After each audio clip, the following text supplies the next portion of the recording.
Bonjour, aujourd'hui je vais vous parler de la sexsomnie. Alors la sexsomnie, qu'est-ce que c'est au juste? C'est le fait d'avoir un comportement de type sexuel en dormant. Est-ce que c'est un vrai trouble ou un alibi pour des actes répréhensibles et non consentis? Je reviendrai sur cette question un petit peu plus tard dans la capsule. Pour commencer, je vais vous donner deux exemples rapides pour bien comprendre le problème. Attention, on peut en rire, mais très certainement pas s'en moquer. Il s'agit d'un problème très sérieux pour certaines personnes. Un jeune homme de 27 ans se réveille régulièrement avec une éjaculation pendant la nuit depuis l'âge de 22 ans. Pour éviter ce comportement, il s'est lié les mains. Résultat, deux doigts cassés. Une jeune femme de 26 ans aguiche pendant son sommeil son conjoint, de manière très explicite.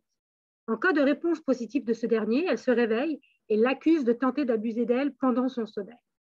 Voilà un petit peu le type de situation qu'on peut avoir. Ça peut être plus ou moins drôle, mais encore une fois, on se rappelle que ça peut être un vrai problème et que parfois, ça peut être très agressif.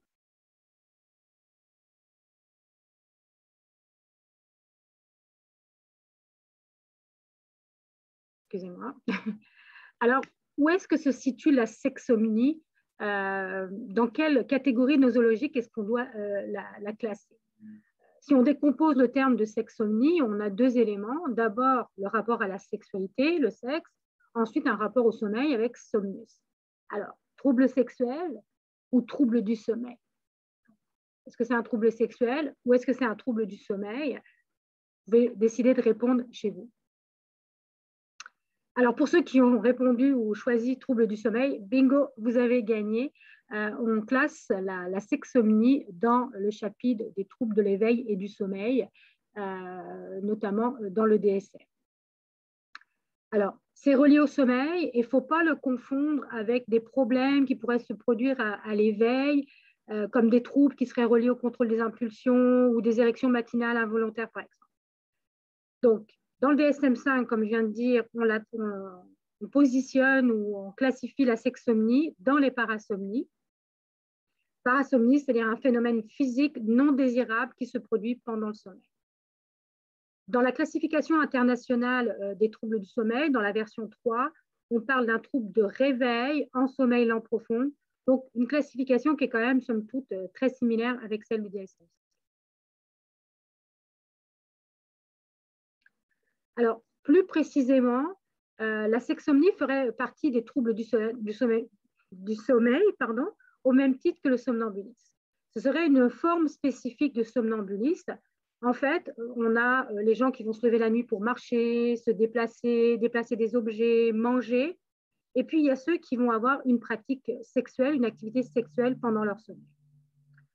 En revanche, il semble que, contrairement au somnambulisme, le sexsomniaque ne se déplace pas. Il resterait assez fréquemment à l'endroit où il est, c'est-à-dire là où il dort, dans son lit, dans le canapé, etc.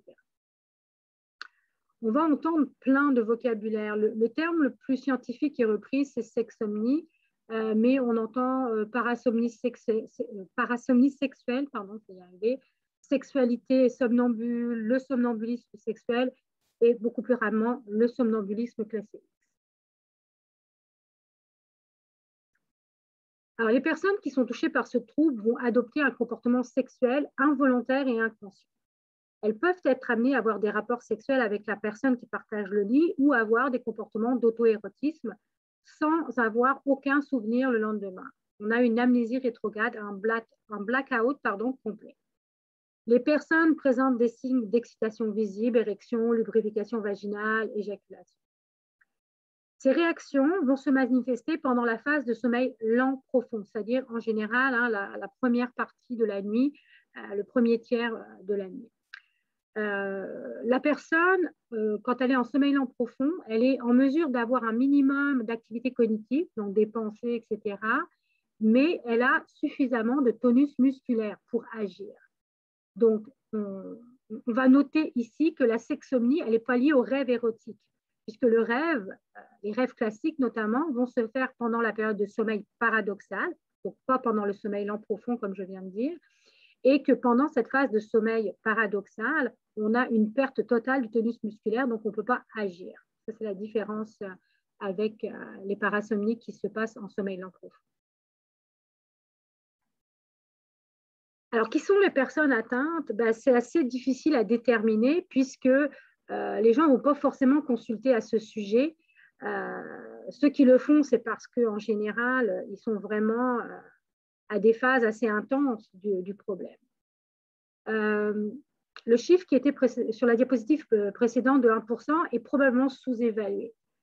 Et en fait, il y a une étude récente canadienne qui vient d'être réalisée par l'Université de Toronto et le docteur Sharon Chung qui a interrogé 832 personnes. Et dans ces 832 personnes, il y en avait 63 qui ont pu être diagnostiquées ou qui ont répondu aux critères de sexomie, ce qui représente un peu plus de 7%. Il y avait 11% d'hommes et 4% de femmes. Cependant, ce que je pourrais dire, c'est que l'échantillon du Dr. Chen est quand même un échantillon un peu biaisé parce qu'elle a pris des personnes qui consultaient les cliniques de sommeil. Donc, des personnes qui avaient potentiellement des facteurs de risque, peut-être plus que dans la population générale. Alors, les facteurs de risque, parlons-en. Il y en a plusieurs, ils sont listés sur la diapositive. On va retrouver les privations de sommeil ou le manque de sommeil, mais aussi des changements éventuellement dans l'architecture, comme les gens, par exemple, qui vont avoir une apnée du sommeil, où il y a des réveils fréquents. Ça aussi, ça peut être un facteur de risque. La consommation de drogue est assez fréquente chez les personnes qui vont avoir des épisodes de sexsomnie. On va retrouver également des facteurs de stress et d'anxiété, mais aussi des traumas émotionnels, du surpoids et puis des antécédents familiaux de parasomnie. Alors, comment est-ce qu'on peut détecter le problème? Comment est-ce qu'on peut savoir si nous, notre conjoint, a des problèmes de sexsomie? C'est quoi les indices qui vont nous aiguiller vers ce problème-là? Je pense que la première chose, c'est de remarquer que le partenaire va avoir un comportement qui est différent de son comportement dans l'acte sexuel habituel. Donc, ce qu'on va voir, c'est qu'il ne va pas effectuer de gestes tendres pendant l'acte, pas de caresses, pas de douceur en fait. Il ne va pas y avoir de mots prononcés durant le rapport. Souvent, il va y avoir un abus de force qui est inhabituel. Même si ce n'est pas une force physique incommensurable, il va y avoir un minimum de force, de contrainte, de désir vraiment de vouloir faire l'acte sans qu'il y ait de réponse du conjoint. Il peut y avoir des positions plus étranges qu'à l'habitude, donc recours à des positions un petit peu différentes, et on peut voir éventuellement le partenaire se masturber ouvertement alors qu'il ne l'a jamais fait auparavant. Donc c'est vraiment un comportement qui globalement est assez différent du comportement habituel. Alors, qu'est-ce qu'on peut faire pour améliorer la situation? Oui, on peut un peu l'améliorer.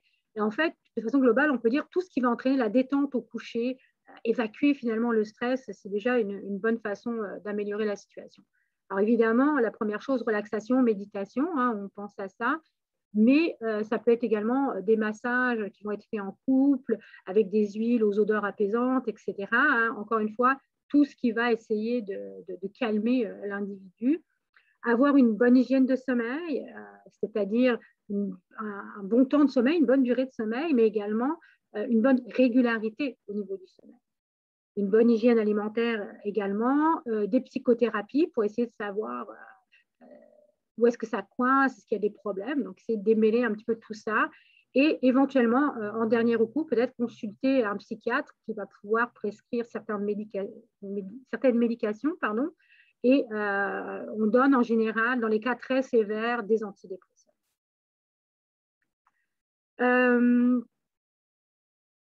Alors, je vais finir avec ce dont je vous parlais au début de la capsule.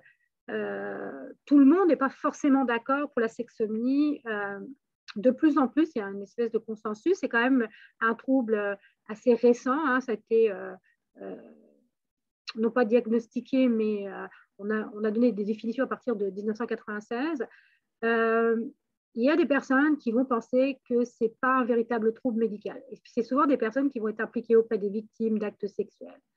Le problème avec ce genre de troubles de sommeil, c'est un problème qu'on avait également au niveau du somnambulisme, c'est que certains peuvent s'en servir comme moyen de défense, comme un alibi, après avoir consciemment opéré un acte répréhensible. Et en fait, c'est vrai que dans la sexsomnie, tout comme dans le somnambulisme, la personne n'a pas de souvenir après. Donc, c'est assez difficile d'y voir clair. Est-ce que la personne elle a vraiment un problème? Est-ce que c'est juste un alibi, etc. En Suède, au Canada, en Belgique, l'alibi de la sexsomnie a permis d'acquitter des agresseurs ou même des violeurs somnambules, après avis médical, bien sûr.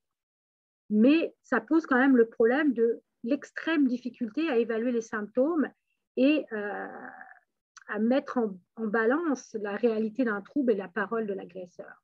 Donc, on est sur un terrain glissant où il faut être prudent afin que les agresseurs ne deviennent pas victimes de leur maladie et que ça finisse par un petit peu entretenir ou banaliser la culture du viol. Alors, comment est-ce qu'on peut faire? On peut recourir à l'avis médical, enfin, on doit plutôt recourir à l'avis médical, bien sûr, et reconstituer un dossier médical. Est-ce qu'il y a des antécédents de problèmes de sommeil? Est-ce qu'il y a des antécédents de parasomnie chez la personne, dans la famille éventuellement? On va aller chercher des traces dans la jeunesse, puisque on sait que les parasomnies sont beaucoup plus fréquentes chez les jeunes. On l'a dit pour le somnambulisme, je ne suis pas sûre que ce soit la même chose pour la sexsomnie, mais une personne qui fait du somnambulisme, généralement, ça ne commence pas à l'âge adulte. Ça commence avec des épisodes de somnambulisme pendant l'enfance. Donc, puisque c'est une parasomnie qui est un petit peu classée en même temps que le somnambulisme, je pense qu'il faudrait aller voir chez les plus jeunes, est-ce qu'il y a vraiment ces épisodes-là qu'on peut retrouver. Donc, essayer d'aller au-delà de la bonne foi de l'accusé et simplement essayer d'amener des preuves pour soutenir finalement le problème de sexsomnie. Alors, c'est un sujet qui est bien sûr délicat. Les experts ne sont pas forcément d'accord. Donc, à partir de là, ça peut évidemment poser des problèmes. Je vous remercie d'avoir suivi cette capsule et j'espère vous retrouver bientôt dans une prochaine capsule. Au revoir.